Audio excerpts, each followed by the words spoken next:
You know, I've hired guys out of Europe for quite a while now, and the consistent theme that has always been Claas combines and Fendt tractors if you want the best of the best. Oh, really?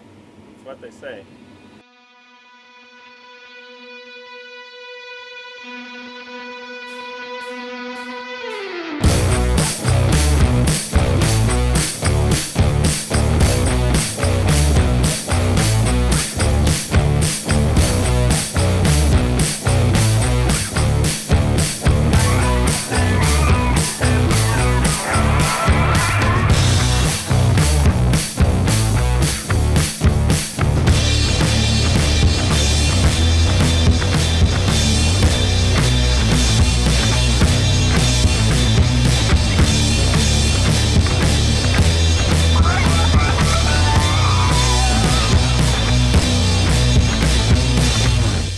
Right, Josh, just start us off. Whereabouts are we and what do you do?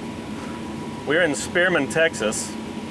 I am a custom harvester, so we travel from down around Haskell, Texas, kind of central Texas, up to North Dakota, harvesting small grains. That usually lasts from about the middle of May until 1st of September. And then from there, we'll turn around and come back south. And I've actually got split into two crews.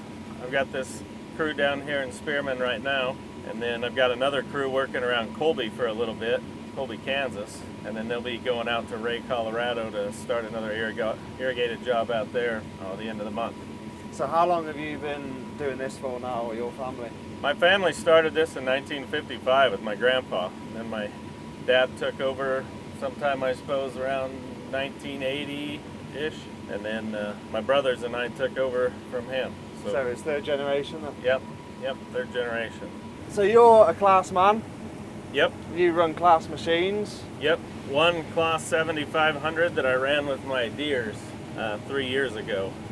Then after that summer we switched them all to Claas. So you were Deere before then, were you? Yep, ran 6 S770s.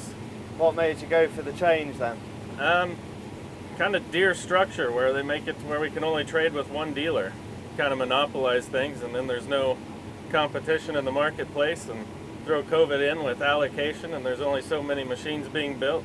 Just couldn't afford to trade with them anymore. Called our local Claas dealer and told him I wanted a 100-hour demo, and he said he'll bring one tomorrow.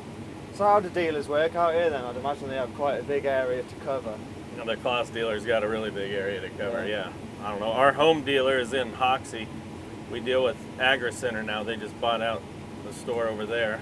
I don't know, they do a pretty good job. We do a lot of our own mechanic work, so about all the fixing and repairs, for the most part, we have been able to just handle on our own. As long as we've got the parts, we can generally get it put together. Claas has done pretty well with working with me. They don't have a harvest support van like all the other manufacturers yet, but they've set me up with a parts trailer kind of as a trial run, and we just kind of stock it with everything that we think might break, and then if we break something that's not in the trailer, we'll just add it to the list. Right. Things to stock in there. What's backup like being out here then? Would it take longer to get parts that you need if you need them in a rush, or? If I need them in a rush, my dealer's got an airplane, right. And so not cheap, but I can. If I need it moved around, if I need it like yesterday, I can have it in a couple hours. Yeah. Over here, you know, Claas has got, you know, they're hot shot drivers, so if there's a part in Columbus, was it Ohio, I think, right. That's where their big warehouse is. I mean, freight's not cheap, but if you need something, they'll load it in a car and shove 2 people in there and send them your way. So we have done that before. We had to have a unload auger clutch brought to South Dakota last year. They did. They threw it in a car about 6 o'clock in the evening, and it was there about 6:30 the next morning. Wow. Goes to show then, can be done. Can be done. So just run us through exactly what Claas machines you're running at the moment then. So right now I've got 5 8600 TTs. 4 of them are 24s, and we got one that's a 23. And in the irrigated, we're using all Claas 1630 corn heads. I've also got a couple 1230s that we run around Colby where they have more terraces and plan on 24 row instead of 16 or 32. Right. So the 8000 series are thought to be the new and improved models? I guess so. I was never really paying that close attention to them back when they were yellow and black, so I'm not sure what all their numbers were, but I heard that they, or in my research of looking, that they'd done a lot of revamping, making stuff a lot heavier duty when they went from yellow and black to the green and white. So when did all that change over here then? Because I think it was 2020. I think 2020. Quite recently then. I think 2020 they went green and white, maybe 19. So all Claas machines was that something to do with Caterpillar, was it? Or I believe so, yeah. That's how I always understood it, is just, a branding and marketing thing with using the Cat name as a brand of cell under that us Americans know. Yeah, the 8000 series is meant to be the best Claas are producing at the moment. I think they're really good. Last year we had the 7000 series machines, and we had to push the guts out of them to make them do what we wanted, and we had more problems than what we've had this year. This year's really been pretty darn good. We haven't had too many issues or breakdowns with them, so they've ran pretty steady. And corn, gosh, they eat a lot of corn. Well, we do order them as corn combines. So, we've got round bar concaves and deep tooth chaffers and sieves, and so yeah, corn, that's what they're made to do. So does that still allow you to go into other crops as well, or do you purely have to just run these in corn? Nope, it does. We use them in wheat, canola, field so peas. You still can do your normal. Oh yeah. We use the same combines for all. We changed some grates in the concaves and the APSs, and we're able to do small grains. I'd say pretty comparable to what we used to be. So with our Deeres anyway. Because these machines run the larger grain tanks as well, don't they? Yep. Yeah, we've got 510 bushel grain tanks on these, which you can get with tracks, I guess. Faster unloading speed as well? Yeah, like 5.3 bushels a second or something. I don't know what they're faster than, but yeah. I think the ideal combine unloads faster. Not sure about what everybody else's is. Our Deeres, which was a smaller class, they were like 3.5 or 3.8, something like that. So a lot faster than those, but different combine. I don't suppose it takes very long to fill a tank up with corn. It does not take very long at all. I mean, this stuff we're doing here, well, here's our yield monitor.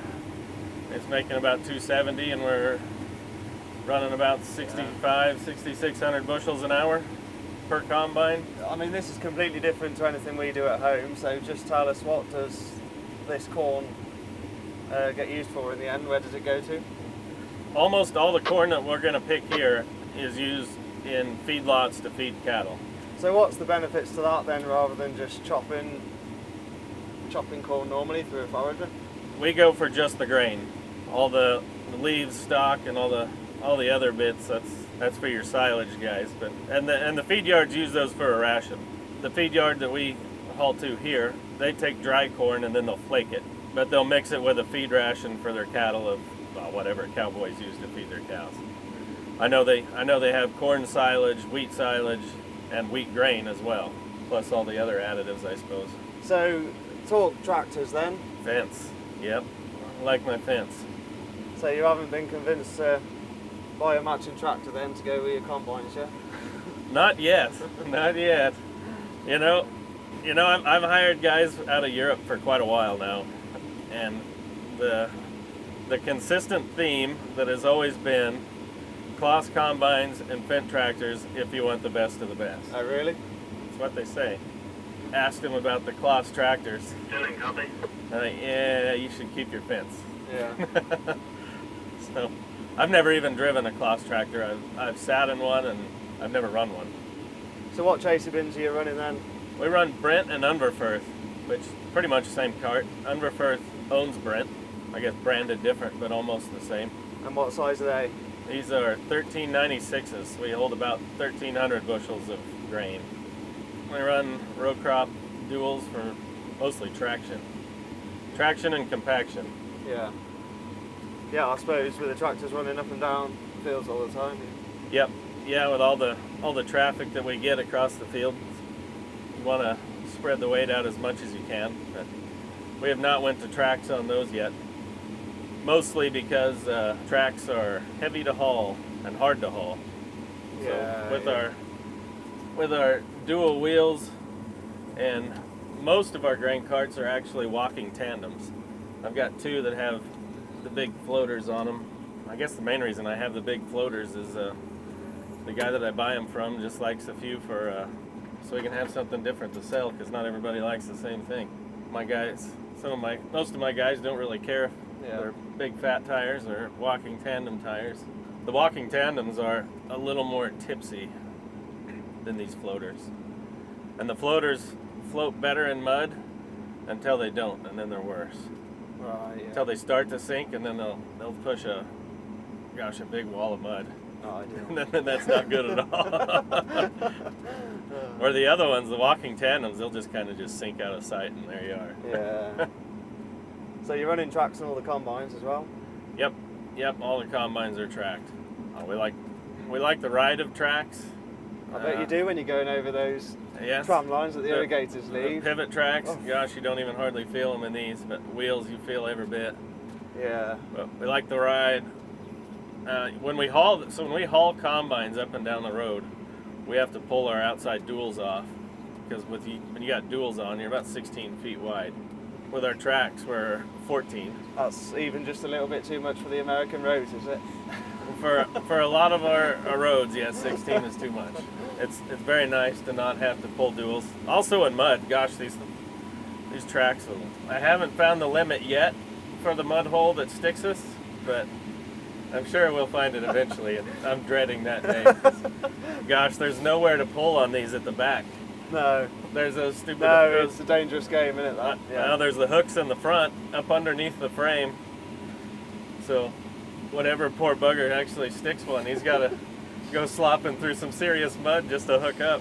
So how does it work with moisture and things combining this corn then? Well, ideally, we want to be right at 17 moisture, because that's what the feed yard takes it at. Right. This year, with all of the heat that we've had through the summer, I don't know, I guess it just got its heat units and it's shut down. And it just decided it's time to dry, because this stuff is running, a lot of it's around 13, which is way too dry, especially for right at the start of harvest. But also this hybrid of corn is kind of known for, hitting the end of its maturity and then just drying real fast. Well, we've got this field and one more that's this variety, and then we're on to more longer season things that'll probably be wet. Yeah, of course, everything's in circles here. It's all different. That is when you irrigate it with a center pivot. Right, yeah. But crap, this place is so dry, if they did not irrigate it, well, just driving around, you've seen how much dry land makes. Yeah. And how much there is. It's kind of a good spot for dry land wheat, because right about the time that the season starts getting super hot, like into the hundreds every day, and the rain generally kind of stops, is right about the time harvest hits. So they'll have the cool springs and the wet springs. About the time harvest hits, it gets hot and dry. Well, usually it rains like hell a couple times during harvest, and then it gets hot and dry. But their crop's maiden, so if you want a summer crop or a fall crop, you really have to have it under a pivot or irrigation system of some sort. So how much do you cut then throughout your whole season normally? We are generally right around 50,000 acres is what we'll harvest in a season. Wow. That's generally about, I think this year we did right around 30,000 acres of wheat, and should be somewhere in the neighborhood of 20,000 acres of corn and milo. And you still like to sit in a combine yourself then, by the looks? I do. Yeah. I do. I hired enough people that all summer that I had to sit in my pickup and manage from the side of the field. I'm telling you, that is the worst job. You weren't here. a fan of that. That is the worst job here, Yeah. but it's better to have people, because all through the summer we only run about 14 people. Right. We'll just run our 5 combines and only 2 grain carts, maybe 3, and 6 trucks. But in the fall, with the higher yields, we got to add stuff to move the grain. So in the fall we'll run 6 tractors and grain carts, and up to 13 trucks. So I have to find people to run all that. You hire trucks in then, do you? Or? We hire a few trucks in. When we're down here in Spearman, we hire some guys, and they bring about 5 trucks here. But we bring 5 of our own, and I leave 2 trucks in the Colby area, and then we'll send 6 trucks out to Colorado when they start. So this is a 16-row corn header then? Yep. Would this be your average size header for a machine this size, or? I think that really depends on where you are, Right. your location, geographics. In this part of the world, yeah, for a Class 8, Class 9 combine, most guys are going to run 16 rows. You get your Class 7s, it's really not quite enough horsepower to run efficiently in especially irrigated corn. If you're doing a lot of dry land, say in a drier climate, kind of up around western Kansas, say, you can run a 16 row on a Class 7 machine, but even then you're kind of pushing power quite a bit. Yeah. And even a Class 8 in the irrigated, like you guys just happen to hop in on a dry field where the plants are pretty much dry, but most of the time we're doing fields where the plant's green and the leaves green, and we're running on power with these all day long. So what header is this? This is the... It's a Claas 1630, so 16 rows, 30 inches, 30-inch row space. But Claas does not make a folding header. I guess they're a little unique in what they don't do. So you have to move these all around on header trailers, do you? Yep, anytime we gotta move them, we gotta put them on a trailer. But down here, it's wide open enough that, gosh, we'll probably only use the trailer maybe 3 times. Oh, Other really? than that, we just go down the road, yeah. So we run 3 carts for 2 combines in the irrigated with our 16 rows. 1 cart is always catching a combine, and we fill 1 grain cart at a time, so that way they don't both go up to the trucks loaded. Because you got to think about trucking logistics. If you're sending 1 truck out at a time, that gets your spacing closer to right, and they'll should come back equal time frames. But if you send up 2 carts loaded, 1 cart's trying to keep all the combines happy while those 2 are off traveling to the truck and back. And Yeah. if you load 1 at a time, the logistics, everything just flows smooth. So you just keep the trucks off the field, and the chasers do all the running about. Yep. Trucks stay at the edges, and tractors and carts come in the field, get it all, and take it out to the edge wherever. Biggest thing is compaction. Out here where it doesn't rain very much, then you've got to be wary of compaction in everything that you do. You'll see it for years into the future. I mean, they can come in with a ripper and they can rip, but if you got really hard compacted spots, it's not going to grow anything the next year for sure, and even less the next year if you don't drive on it at all. So how's it work with staffing out here then? Do you have people that just come out for the season, or? Yep. Staffing over here sucks, really. Yeah. Most of my crew is foreign. I've got, right now, I think a half a dozen Americans, and the rest of my guys is either on a J1 visa through Ohio State, or they're here on an H2A. So how would someone go about getting a placement with you then for a season? With me, on a J1 visa, we'll just go through Ohio State University. I use a guy named John Beardmore through there, and get in touch with their TOPS program. Emails, how they love to communicate. Email them and they'll request to go on harvest with me, or they do several other guys. They're a great way, especially for kids right out of colleges, or actually in college is ideal. Most of my guys that are here on J1, especially from Ireland, are usually through Palace, or I think they've had a couple guys from Kildalton, a couple different colleges, but a lot of them will come over on the J1, and that counts as an internship, for part of their college course. So either that way, or really through our Facebook, our Beckley Harvesting Facebook page, primarily how we market to try to get guys, and you can contact me on there, and then I can direct you to H2A or J1, whatever fits the best. So how long would you keep one of these machines for then before you look at swapping?